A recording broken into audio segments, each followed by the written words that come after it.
जिन्हें कभी हनी सिंह ने दिया था मौका, आज वही करते हैं हनी सिंह की बेइज्जती। क्या? किसका कमबैक नहीं हो रहा? कमबैक नहीं हो रहा।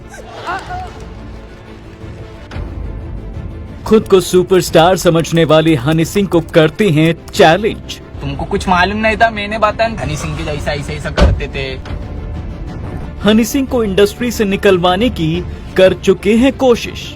एक वक्त ऐसा था जब सिंगर और रैपर यो हनी सिंह के बिना बॉलीवुड की कोई भी मूवी रिलीज नहीं होती थी, लेकिन जब वो बीमार हुए और 3 साल तक खुद को कमरे में बंद कर लिया तो उनकी जगह नए सिंगर्स और रैपर्स ने ले ली, जिसमें बादशाह, रफ्तार और इक्का का नाम सबसे ऊपर आता है। ये वो लोग हैं जो कभी हनी सिंह के साथ काम करते थे और जिन्हें हनी सिंह ने चीजें सिखाई थी, लेकिन आज वही लोग हनी सिंह का मजाक उड़ाते हैं। सबसे पहले बात करते हैं कूल इक्वल की। ये कौन है?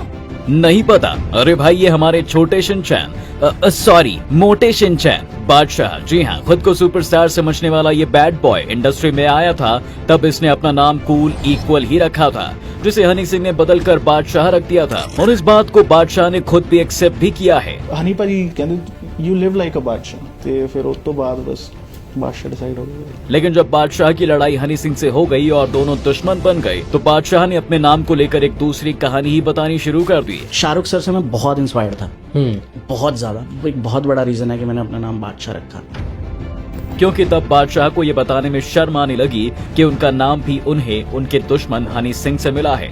अब देखने से तो ये साफ पता चलता है कि बादशाह झूठ बोल रहे हैं और नाम के बहाने शाहरुख खान की चापलूसी करने लगे हैं। लेकिन भाई, वो असली बादशाह है और असली स्टार्स के साथ काम करता है, इसलिए तो उन्होंने हनी सिंह के साथ अपनी फिल्म में सॉन्ग भी किया है और वर्ल्ड टूर भी। यही बादशाह तो इंटरव्यू के नाम पर शाहरुख से अपने साथ गाना करने की भीख मांग चुका है। यही नहीं, हनी सिंह ने सलमान और अक्षय कुमार जैसे एक्टर्स के लिए काम किया है और उनके लिए सुपरहिट गाने गाए हैं, लेकिन वही बादशाह को ये अपने आसपास भी भटकने नहीं देते। यहाँ तक तो सब ठीक है, लेकिन इनको हनी सिंह को नीचे दिखाने की इतनी चुल है कि पैसे देकर यूट्यूब पर अपने गानों के व्यूज बढ़ाते हैं और जहाँ हनी सिंह का नाम आ जाता है ये वहाँ अपना शो ही कैंसिल कर देते हैं। इतना ही नहीं, ये खुद तो हनी सिंह को ब्लेम करते हैं कि हनी सिंह इन्हें और इनके दोस्तों को उनके काम के लिए क्रेडिट नहीं देते थे, लेकिन जब खुद बादशाह ने गेंदा फूल सॉन्ग लॉन्च किया था तब इन्होंने उन बंगाली लिरिसिस्ट को रॉयल्टी दी थी। यहाँ तक कि बादशाह के पास जब खुद का कोई सॉन्ग नहीं होता तो ये बच्चों के गाने को ही रिमिक्स करके पैसा कमाने पर उतर आते हैं।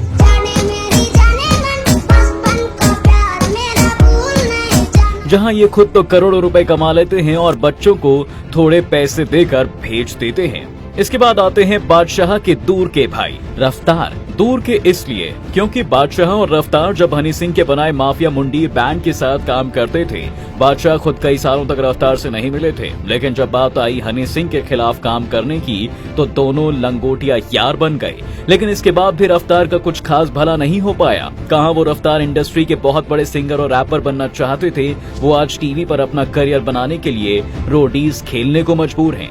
इसके बाद भी वो अपने हाल का रीजन हनी सिंह को ही बताते हैं और दुनिया भर में ये कहते फिरते हैं कि उन्होंने हनी सिंह के बैंड माफिया मुंडीर को इसलिए छोड़ दिया था क्योंकि हनी सिंह उन्हें उनके लिखे गानों के लिए क्रेडिट कभी नहीं देते थे। पहले क्रेडिट की लड़ाई हुई, फिर उसके बाद अपने लोगों से लड़ाई होने लग जाती है जब उनके लिए तुम लड़ रहे हो बिकॉज। लेकिन उनके ही दोस्त इक्का ने लाइव करके रफ्तार की पोल खोल दी। हर इंटरव्यू में बोलते हो कि हनी ने मुझे बुलाया और मैं लेके गया उन दोनों को। आपने कभी ये मेंशन करा कि आपको स्टूडियो कौन लेके गया था? कहीं पे भी मैं लेके गया तुम्हें, सच के पास मैं लेके गया आपको।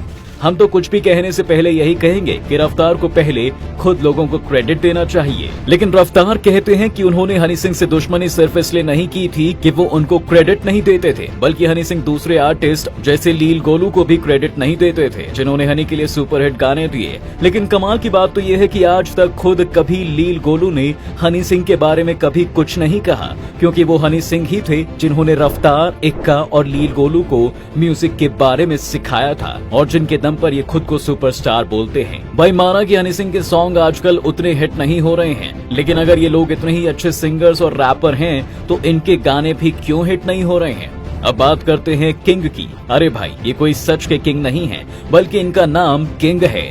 लेकिन इनके बारे में हम आपको कुछ ऐसा बताएं उससे पहले जरा ये सुनिए। And in India, Badshaah is number 1 and I'm number 2. And I'm number 2.